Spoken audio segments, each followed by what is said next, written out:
Okay, just like to say, just do a quick intro about me. You've kind of seen the blurb, but as it says, I used to be the Director of Talent and OD for eBay and EMEA. I also looked after their classified business as well. So that's things like Gumtree and StubHub, who've, as you probably heard, have been in the news for all the wrong reasons recently.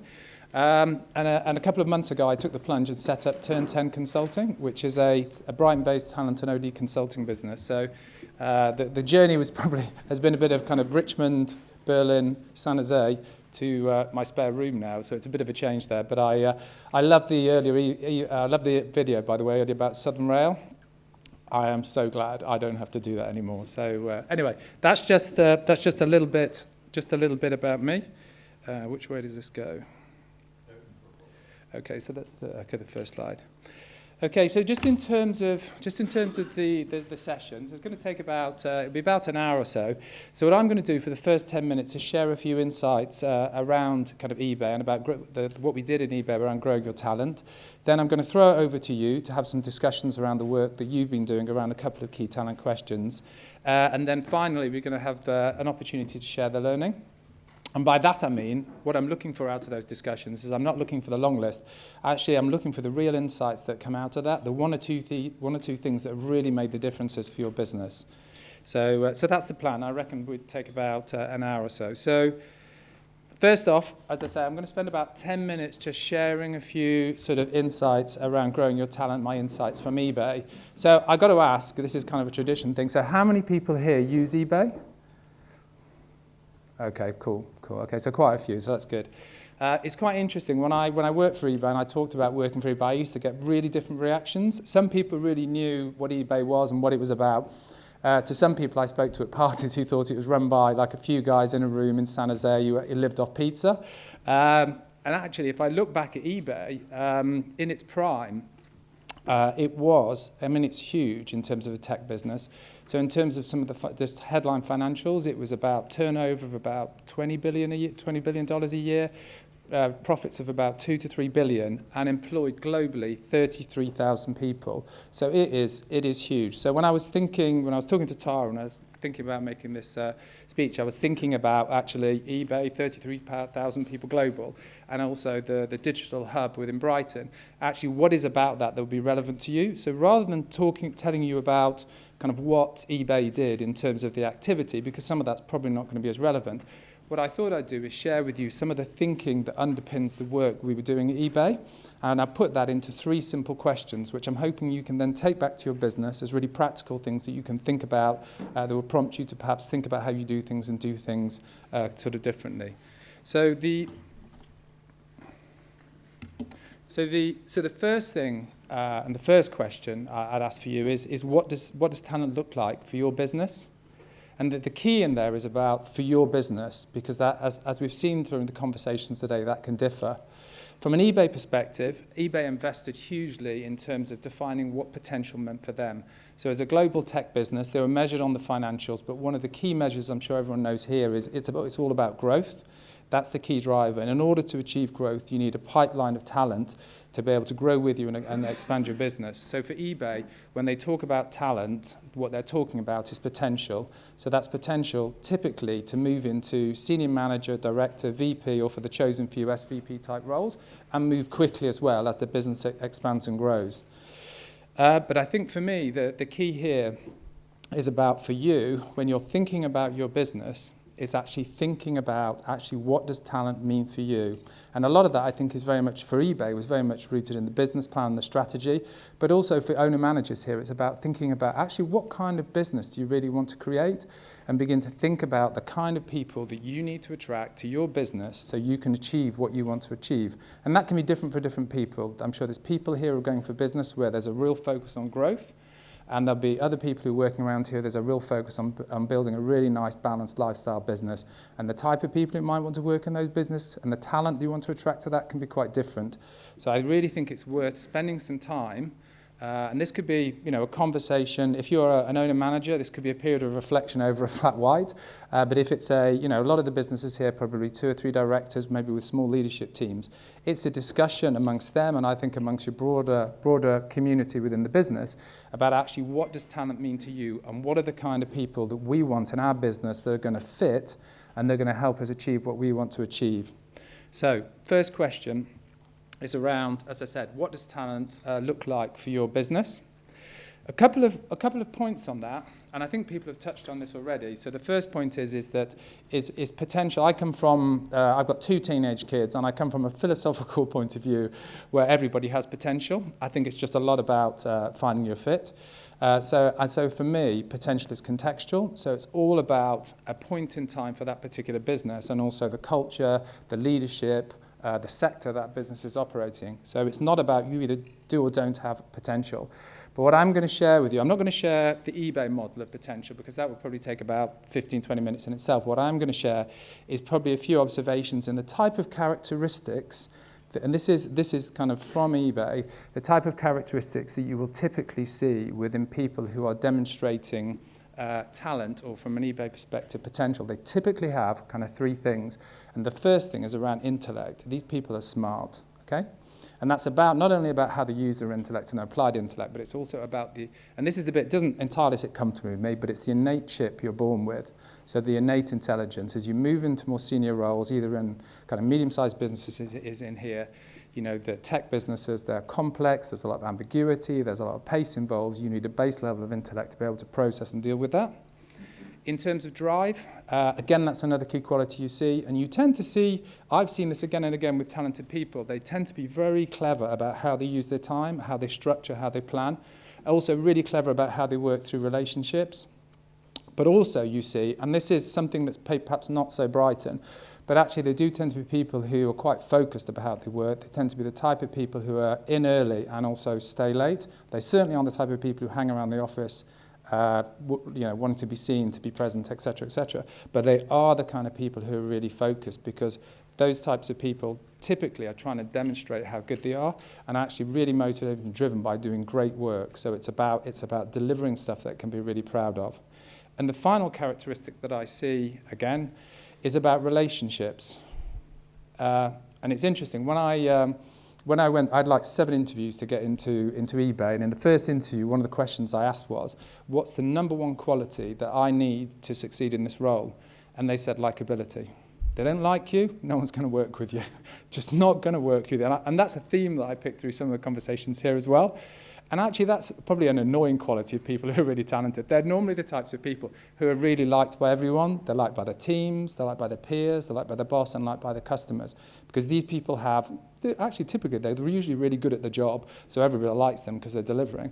But also, they have really good emotional intelligence. So for me, if you're thinking about talent and potential, I just wanted to leave you with these 3 things to think about. Typically what you see, and this is the differentiator, people with real talent, whether that's for leadership, technical, or functional roles, have all of those 3 things. So it's about having the full set that you see. That's not to say you can't make a great career if you don't have all of those things. You know, when I was eBay, I worked with a lot of techies who were working at director level who were typically, fantastically bright, hugely driven, but less interested in the relationship side. So, but it's the 3 that are typically key. Okay, so I just wanted to share with you a couple of things around talent, and when we talk about potential, particularly from an eBay perspective, the type of things that we're talking about. Oops, sorry. Okay, so in terms of the first key thing that I want to share here is, first thing is spending time and thinking about what talent means for you and your business and the type of people who are going to help you achieve what you want to achieve.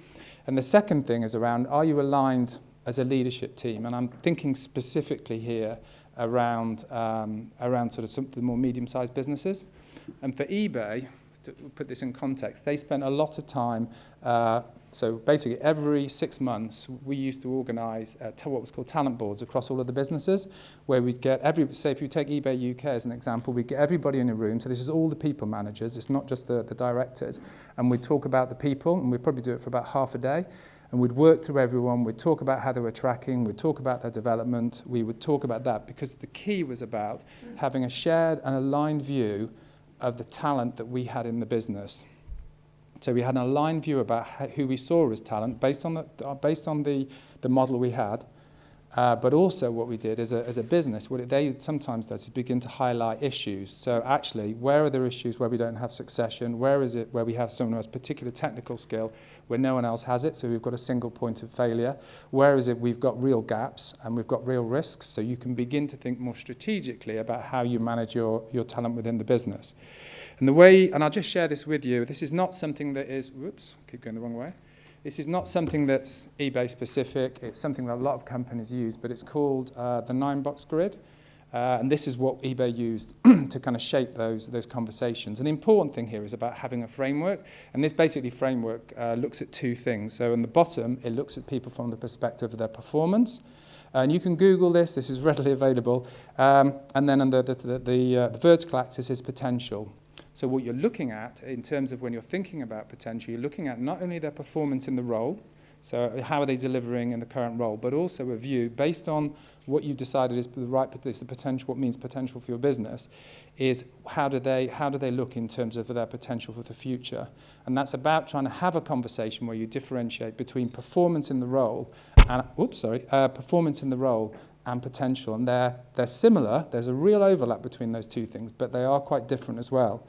So what you get from that is you get to a conversation, say if I use eBay UK again, where actually you become clear around who your top talent are. So if we look at the green, surprise, surprise, they're your top talent. The yellow as you go through are your core performers. These are the people who do a fantastic job, who are really valued by your business. And then on the bottom left, you can see there, you've got your kind of risks. So there's where there's potential performance issues. So the key thing here then, I'm trying to make is one is it's really important to be clear about what talent means for you and have an aligned view around, in terms of your business, what your talent landscape looks like. Okay, and that brings me on, and that's the kind of the pre-work and a lot of the investment that was made within eBay in terms of getting to the conversation around actually how you're going to grow your talent. And what I want to share with you, and I'm sure some of you have heard of this before, is a thing called 70-20-10. And this is basically just a very simple model for understanding how people learn at work. So what this means is in terms of how people learn at work, 70% of the learning is on the job. Okay, so that's doing the job. 20% of the learning is through the relationships they have with their colleagues and peers, but specifically the relationship they have with their manager.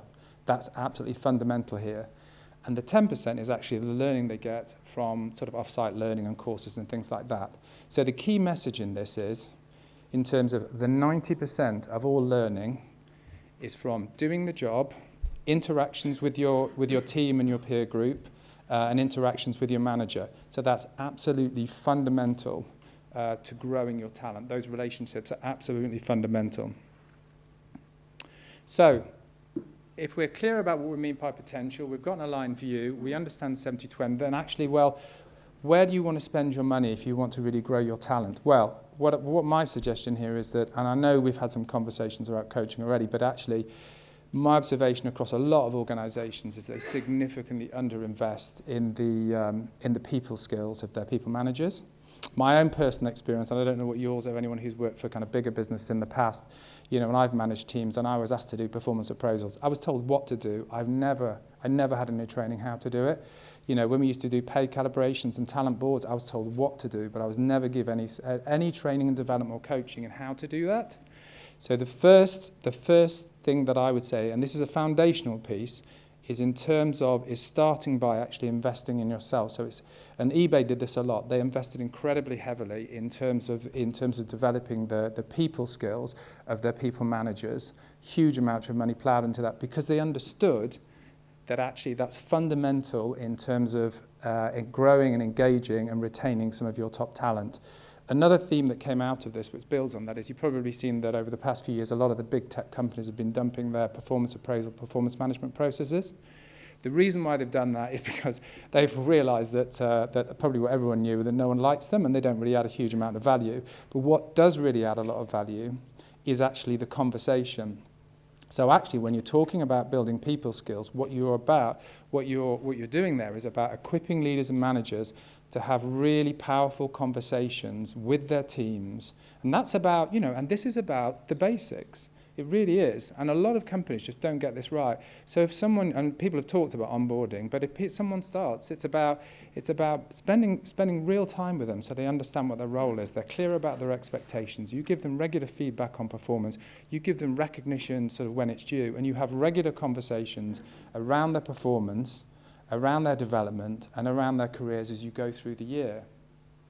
And I think that, for me, is equipping people to have that is absolutely fundamental. And the way eBay and other companies I've worked for have done that is by really, and we've had I think it was James earlier was talking about this, saying investing in coaching skills. And that's not about making all your people managers trained coaches. What it's about doing is about equipping them with some of the core skills, the core coaching skills they need to have great conversations. And I would say that, the ability to do this is something that takes time to develop and takes a real sense of investment. But what I would say, and one of the thoughts and it's something, again, that I said eBay has invested hugely in, I think it's a real differentiator, because I think if I talk to, the people I've met through the talent conversations and people who are considered in talent in eBay and other companies I've worked in, there's a real theme about what motivates them. And it's typically about, I would say it's about three things.